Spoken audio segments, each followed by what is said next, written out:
Stress लेने से blood pressure कैसे इंक्रीज होता है? देखो, आप जब स्ट्रेस लेते हो तो सिंपैथेटिक नर्वस सिस्टम एक्टिवेट हो जाता है, जिसके कारण वो दो हार्मोन सिक्रेट करती है। एक को बोलते हैं एड्रेनलिन और दूसरे को बोलते हैं कॉर्टिसोल।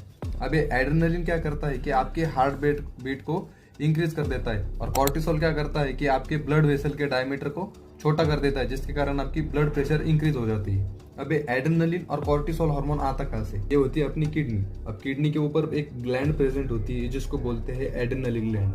अब एड्रेनलिन ग्लैंड के दो पार्ट होते हैं, एक मेडुला होता है, अब एक कॉर्टेक्स होता है। मेडुला पार्ट से आता है एड्रेनलिन और कॉर्टेक्स पार्ट से आता है कॉर्टिसोल। कॉर्टेक्स जो कि बाहर का पार्ट होता है और जो मेडुला होता है वो अंदर का पार्ट होता है। मतलब एड्रेनल ग्लैंड की मेडुला पार्ट सिक्रेट करती है एड्रेनलिन और बाहर का पार्ट सिक्रेट करता है कॉर्टिसोल।